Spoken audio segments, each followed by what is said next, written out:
যেন কৃষ্ণ বলে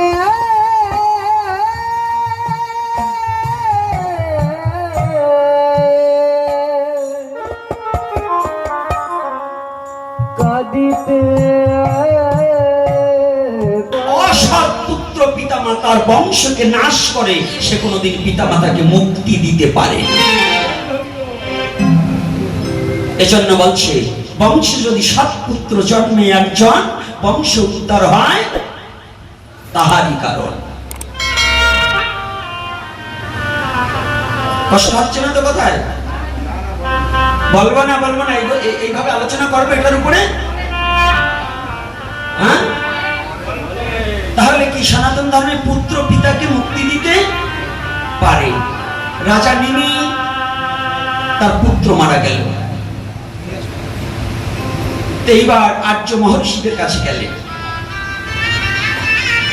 গান্ধারীকে কি বলেছিল? 150 জন্মে তুমি কি করেছো তুমি জানো না, আমি জানি। কে বলছে? ভগবান কৃষ্ণ বলছে কি করেছি? ও গান্ধারী, তুমি যে যে অপরাধ করেছো, আমি ইচ্ছা করলে এক এক জন্মে যদি তোমাকে শাস্তি দিতাম তাহলে অনেক জন্ম লাগতো, কিন্তু তুমি আমাকে ভালোবাসো, তোমার প্রতি আমার করুণা হয়েছে বিধায় এক জন্মে তোমাকে সমস্ত পাপ থেকে মুক্তি দিয়ে দিলাম। তাই পূর্বজন্মের ব্রহ্মহত্যা পাপ না থাকলে পিতামাতার আগে কখনো পুত্র মারা যেতে পারে না।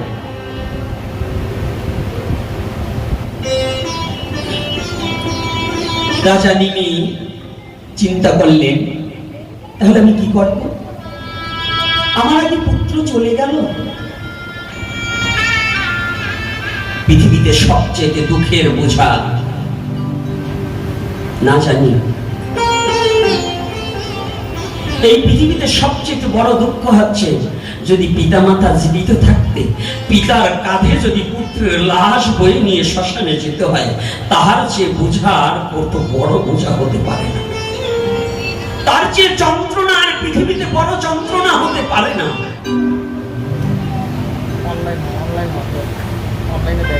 রাজা নিমির দুটি চোখ বেড়ে জল দপ্তর করে পড়ছে, নিজেকে খুব অপরাধী মনে করছে।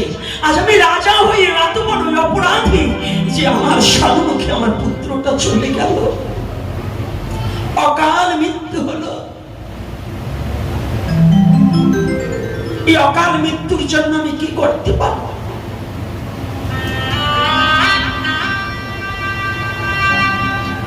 আর্য মহর্ষিদের কাছে গেলে আর্য মহর্ষিরা দেখলেন বেদি হলে হয়তো প্রাণ যাবে না অর্থ যাবে, দুটোর একটা যাবে, হয়তো প্রাণ নচেত অর্থ। আর্য মহর্ষিরা বললেন, হে মহারাজ, আপনার একটা কাজ আছে। কি? আপনি শ্রদ্ধার পূর্বক দরিদ্র ব্রাহ্মণকে কিছু দান করুন এবং আপনার সহজাতিকে কিছু ভোজন করান। কথাটা বোঝা গেছে? শ্রাদ্ধের মন্ত্রের মধ্যে যদি 100 মন্ত্র থাকে, তার 80টা মন্ত্র হচ্ছে গিয়ে দান। শ্রাদ্ধের 100 মন্ত্র থাকলে 80টা মন্ত্র হচ্ছে দানের মন্ত্র। আবার এই শ্রাদ্ধ তখন একরকম ব্যবস্থা ছিল, কার্যক্রম অনুসারে এই শ্রাদ্ধ ভূর্য দান, ষোড়শ দান, সাগর এগুলো হচ্ছে আবার পরে পণ্ডিত বর্গরা শোষণ করে নেওয়ার জন্য তখন এই একই শ্রাদ্ধকে 3-4 রকম ভাগ করে নিয়েছে। এর উদ্দেশ্য কি জানেন? আমি আগে এটা বুঝেছিলাম না। আমি ভারতবর্ষে যখন আসি আমার গর্ভধারী মাকে নিয়ে, তখন পিণ্ড দান করতে যাই গয়াতে। একসাথে প্রায় 200 লোক এসেছি টুরে। গয়াধামে যাওয়ার পরে পান্ডারা আমাদের চুক্তি করলেন কে কয়শো টাকার পিণ্ড দান করবেন। 500 টাকার পিণ্ড মানে আমি তো বুঝি না। এখন মাও আমি যতটুকু বাবা একেবারে তাড়াতাড়ি সাধু হয়েছি তা না, ছোটবেলায় একেবারে এত ভালো লোক ছিলাম না। একটু ওদের বলে আমি একটু বুঝে নেই। এখন মা তো মা বলছে তোর বাবার নামে সবচেয়ে বেশি টাকার চেক ইন্ডিয়া চলতে দিবি। তা আমার মনে মনে, মা তোমার কথা শুনতে গেলে তো তার টাকা যা আনছি সব চাইলে ওদের দিয়ে যেতে হবে, আর বাড়ি যাওয়ার টাকাও থাকবে। দেখি আগে ভাব দেখি। কেউ কোনো কথা বলছেন, আমি প্রশ্ন করছি আচ্ছা নিচে কত টাকা আছে আর উপরে কত টাকা? তো আমাকে চার্ট দিচ্ছে, বলছে নিচে হচ্ছে 300 টাকা আর উপরে হচ্ছে 12,000 টাকা। তা আমাদের মধ্যে আমার এক দাদু ভাই ছিলেন, আমার মার সম্পর্কে মামা, এ চিনত, এ লোকটাও চিনত, আপনারা আপনাকে চিনবেন না, নাম বলছি, নরেন বাবু তার নাম, একজন শিক্ষক ছিলেন। তো লোকটা যৌবনকালে খুব তর্কবিদ ছিল, কিন্তু বার্ধক্য বয়সে একেবারে প্রসাদ বুঝি হয়ে তার দেহটা রেখেছে এবং পরম ভক্ত হয়েছিলেন। তো দাদু ভাই এসেছে, আমার দাদু ভাই বলছে আমি 6,000 টাকাটা দেবো। উনি শিক্ষক মানুষ, একটু টাকা আছে। আমার মনে আছে চালাকি যে আমি ওই 300 টাকারটাই দেব। তা আমি বলছি আমি 300 টাকারটা দেবো। তো একে একে এই কাজ করতে করতে আমার আর একটা গুরু ভাই স্বপন চক্রবর্তী, বাংলাদেশে বাড়ি, বাংলাদেশে গোপালগঞ্জ জেলা মকসিদপুর থানা মহারাজপুর গ্রাম। উনি একজন হাই স্কুলের প্রধান শিক্ষক ছিল, উনি একজন ব্রাহ্মণ, উনিও সাথে আছে। আর যশোর জেলা শান্তিরাম বাবাজি ছিলেন, উনিও আমার সাথে আছেন। তো কায়দায় কায়দায় 300 টাকার আমরা ওই 2 ভিখারিতে জুটছি, আমি আর ওই শান্তি বাবু, আর সব উপরের টাকা। তো ভাবছি কায়দা করে ওরা বুঝি বেশি টাকা দিয়ে ওর মা বাবারে পার করে দেবে, এই 300 টাকায় বুঝি আমার বাবা পার হবে না। মনে তো একটু শয়তানি আছে।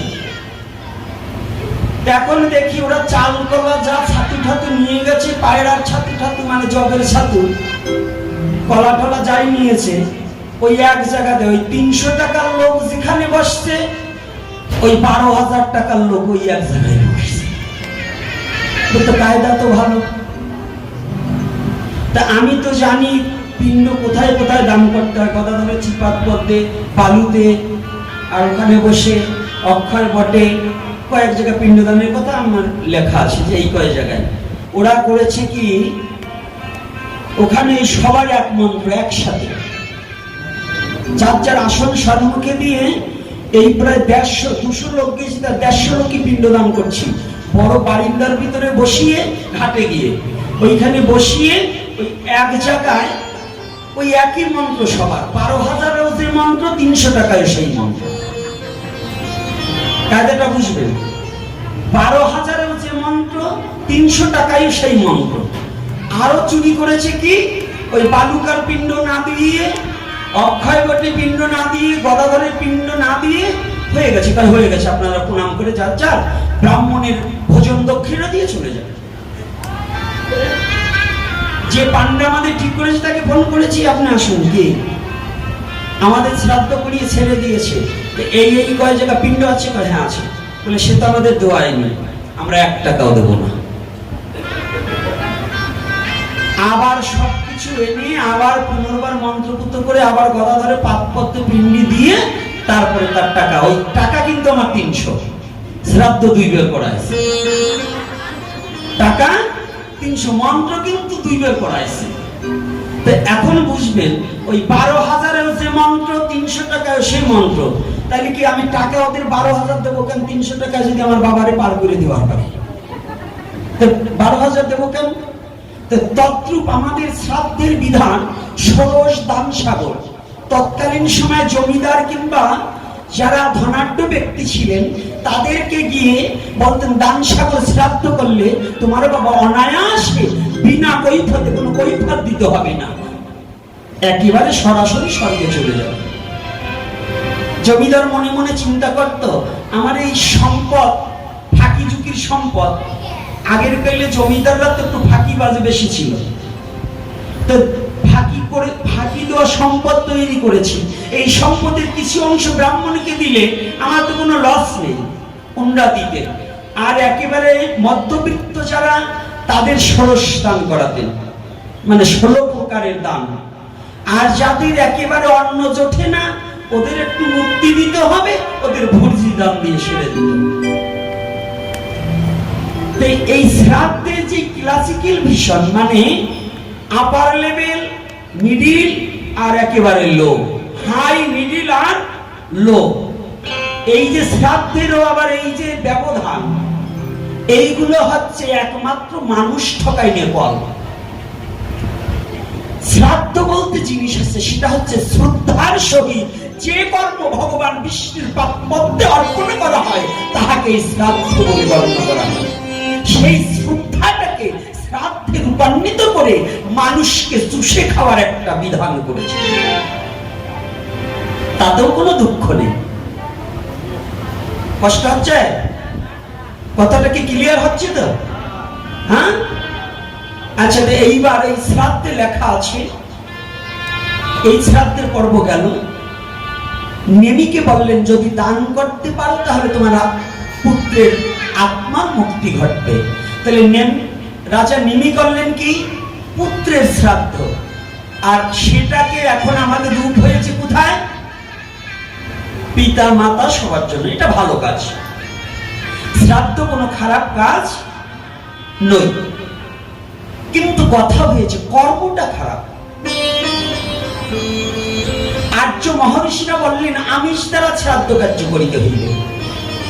কি কার্য? শ্রাদ্ধ কার্য। কি দ্বারা? আচ্ছা, আমিষ মানে কি মৎস্য? আমিষ মানে মৎস্য? এই নিরামিষ খান কারা কারা? একটু হাত তুলুন তো। নিরামিষ খান কারা কারা? সব কটা মিথ্যা কথা বলছেন। যে কটা হাত তুলছেন সব কটা মিথ্যা কথা বলছেন। একজনও নিরামিষ খায় না, একজনও নিরামিষ খায় না। কারণ আমিষ হচ্ছে প্রোটিন, আমিষ কিন্তু কোনো জীব নয়, আমিষ হচ্ছে প্রোটিনগত ব্যাপার। এই আমিষের দুটো, একটা প্রাণীজ আমিষ আর একটা উদ্ভিদ আমিষ। একটা প্রাণীজ আমিষ আর একটা উদ্ভিদ আমিষ। আছে কিনা বাবা? আচ্ছা, আমাদের সনাতনীয় কোন শাস্ত্রে আমিষ নিরামিষ কোনো কথা আছে কি? আছে না? আছে সাত্ত্বিক, রাজসিক, তামসিক। কি কি? সাত্ত্বিক, রাজসিক, তামসিক। আমিষ নিরামিষ কোনো কথা আছে? আমিষ নিরামিষ করেছে কবে? এই বাঙালিদের জন্য একেবারে সহজ কেউ বাংলা দিয়েছে। অভয়চরণ ভক্তি বেদান্ত প্রভুপাদ তার শ্রীমদ্ ভগবদ গীতা যথাযথতে তাৎপর্যতে ওই কথাগুলো আমিষ নিরামিষ ব্যবহার করেছে। তাছাড়া সংস্কৃত কোনো কথায় কিংবা পূর্ববর্তী মহাজনদের কোনো শাস্ত্রে আমিষ নিরামিষ কোনো ভাষা নেই। আছে? নেই। তাহলে ওখানে কি সাত্ত্বিক, রাজসিক, তামসিক?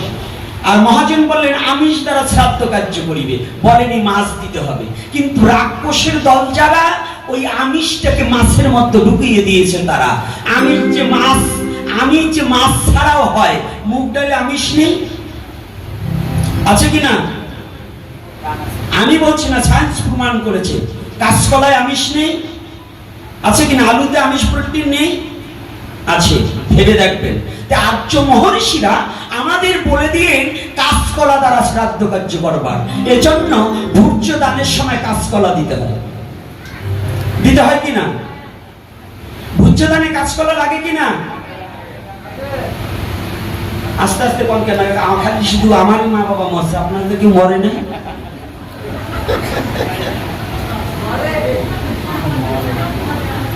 কেউ কেউ বলবে সে মরছে কবে, এখনো মনে আছে না?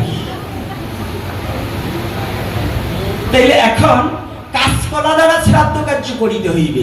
কিন্তু আমাদের মধ্যবিত্ত সময়ে মানুষের অভাবের তাড়নায় একটা জীবের দেহ গ্রহণ করে নিজেকে রক্ষা করতেন বিধায় তখন আহারের খুব অভাব ছিল।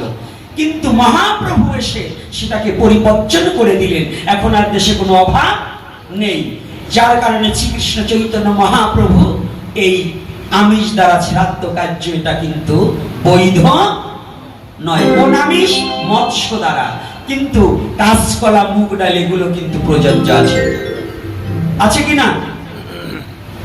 কি বাবা কোনো কোশ্চেন? এইবার দেখুন, আজকে প্রেমময় কথা হবে না, আজকে প্রেম জগতে যাব না, আজকে একটু যুক্তি দ্বারা ভক্তিটাকে আনা যায় নাকি দেখি, কারণ ভক্তি রাজ্যটাকে নষ্ট করার একটা ষড়যন্ত্র চলছে। দেখি এইগুলোর মুখের উপর কিছু দাঁত ভাঙা জবাব দিয়ে দেখি কতটুকু সমাজ এবং জাতির মঙ্গলদায়ক দুটো কথা বলা যায় কিনা।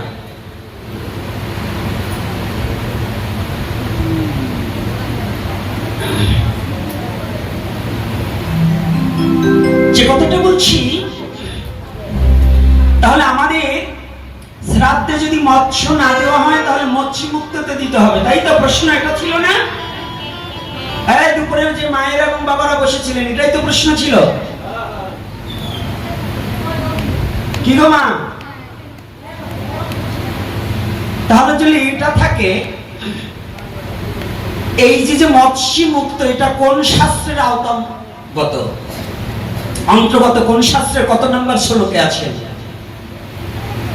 যে মৎস্য দিতে হবে?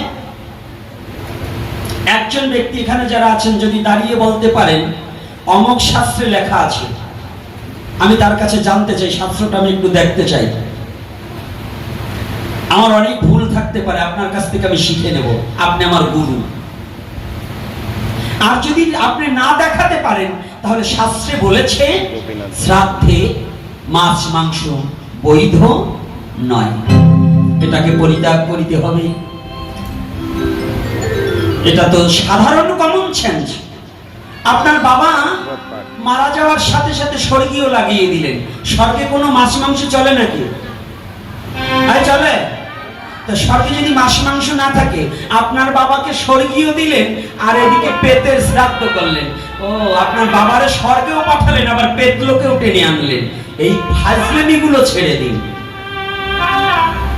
সনাতন ধর্ম নিয়ে এই ফাজলামি করার অধিকার আপনার নেই।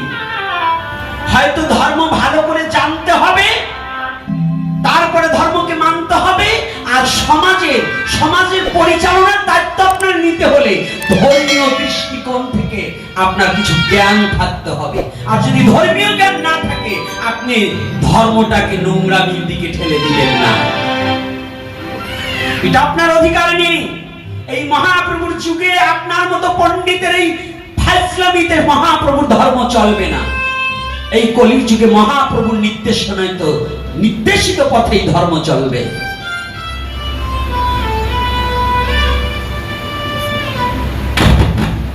এই কলির যুগে মহাপ্রভু নির্দেশিত পথেই ধর্ম চলবে। একদিনের এক টুকরো মাছের আশায় পরের বাড়ি সারা জীবন আপনাকে খেতে দেবে না।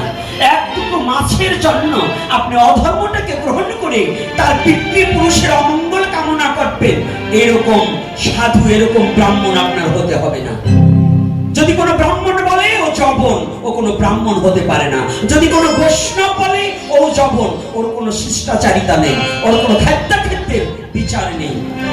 একজন খেতে পারে, কিন্তু ধর্মীয় দিকে ধর্মের দোহাই দিয়ে কোন অখাদ্যকে গ্রহণ করা, এটা কোন শাস্ত্রীয় সিদ্ধান্ত হতে পারে না।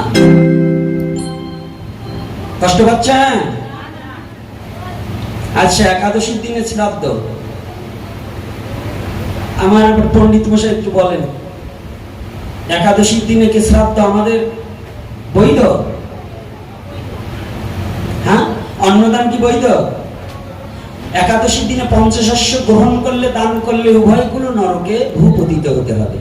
তাহলে ভূর্যের চাল ছাড়া কি শ্রাদ্ধ কার্য হবে? হ্যাঁ, তাহলে আপনি কি করে সেদিন করবেন? পিতৃলোকে একাদশী একান্ত বাধ্যতামূলক। যেদিন পিতামাতা মারা যাবে, অন্যদিন একাদশী না প্রতিপালন করলেও আপনার একাদশী তো পিতামাতা মারা গেলে প্রতিপালন করতে হবে নাকি? তা আপনি আপনার শ্রাদ্ধ কার্য যদি একাদশীর দিন পরে, এটা কি বাবা মারা যাওয়ার পরে না আগে? কোন দিন পরে হচ্ছে না শ্রাদ্ধ? তাই পরে যদি হয়, ওদিন কি করে আপনি শ্রাদ্ধ কার্য করছেন? ওদিন তো আপনিও একাদশী। তাই একাদশীর দিনে ব্রাহ্মণকে কি করে অন্নদান করছেন? তাহলে ব্রাহ্মণের, যাজনিক ব্রাহ্মণের কোনো হিতাহিত জ্ঞান থাকে না। এজন্য বাংলায় একটা প্রবাদ বাক্য আছে, বাংলায় গ্রাম্য একটা বার্তা আছে, যে যাজনিক ব্রাহ্মণ আর শ্মশানের দানবে দুটোর কোনো হিতাহিত জ্ঞান থাকে না। দানব যেমন নারী বুড়ি ছুরি যারে পায় তারে ঠাসি ধরে, আর এই যাজনিক ব্রাহ্মণ ওদের ওই শনিবার আর মঙ্গলবার একাদশী আর স্পর্শ বসবে না, ওরা খাওয়া পাইলেই গেলবে। খাবার পাইলে ওদের কোনো হিতাহিত জ্ঞান থাকে না। তদ্রূপ যদি কোনো যাজনিক ব্রাহ্মণ আপনাকে একাদশীর দিনে শ্রাদ্ধ কার্য করবার জন্য অনুমতি দেয়, আপনি জানিয়ে রাখবেন ও পিচাসের ব্রাহ্মণ, মেলচ্ছর ব্রাহ্মণ, ও কোনো সঠিক ব্রাহ্মণ। কষ্ট পাচ্ছেন নাকি? রাগ হচ্ছে? যারা প্রকৃত ব্রাহ্মণ তারা কষ্ট পাবে না, আর ওই যে মেলচ্ছ ব্রাহ্মণ ওগুলো কষ্ট পাবেই। ওতে আমার কোনো ভয় নেই, ওতে আমি কোনো ভয় পাই না। সারা ভারত বাংলা জানে আমার মুখ, ওটা আমি যাকে যা বলবো বলে যাব, ভয় পেয়ে কথা বলবো না। ও এমপি কেই ভয় পাই না, আর দেশের আসে একজন ব্রাহ্মণ। হ্যাঁ, ব্রাহ্মণকে আমি ভয় পাই, কিন্তু বাউনকে নয়। ব্রাহ্মণ অতি উত্তম বস্তু। সিদ্ধান্তবাদ নিতে হলে সিদ্ধান্ত নিবেন। নবদ্বীপে ভাগবত কিশোর গোস্বামী আছে, নবদ্বীপ চন্দ্র গোস্বামী আছে, এরা আমার পূজনীয় জন। এনাদের কাছে নিত্যানন্দ বংশ, এই যে তিনকড়ি, আমার দাদুগুলো তিনকড়ি, যে তার নাতি ছেলে হচ্ছে এই নবদ্বীপ চাঁদ, তার কাছে একটু শুনবে। যারা স্বয়ং ব্রাহ্মণের মধ্যে শ্রেষ্ঠ ব্রাহ্মণ আমার নিত্যানন্দ প্রভু, তার বংশের অবতার পুরুষ এখন রয়েছে, তাদের কাছে রতন কৃষ্ণ গোস্বামী রয়েছে, আপনি প্রেম গোপাল গোস্বামী রয়েছে, এদের কাছে সিদ্ধান্ত নেন। ওই পেটিয়ে ব্রাহ্মণের কাছে কি সিদ্ধান্ত বাদ নেবেন? ওরা এখনো ঠিক মতো নিজের বাবার নামও মাঝে মাঝে পাল্টাই বলতে চায়। এগুলোর কাছে আপনি যদি বলেন, এদের কাছে বললে তো ওরা ওই একাদশীর দিনে যাতে তাড়াতাড়ি, ওরা ভাবে যে একাদশী সরিয়ে গেলে যদি শ্রাদ্ধ চলে যায় তো খাওয়া কি আর পাওয়া যায়? এই জন্য চরণধারে পরিমাণা সনাতন ধর্মে যারা জন্মগ্রহণ করেছেন, একাদশীর দিনে কেউ কারো পিতা মাতার শ্রাদ্ধ করবেন না, যারা আমার মহাপ্রভুকে মানেন। আর যদি মহাপ্রভুকে না মানেন, এতে আমার কিছু আসে যায় না।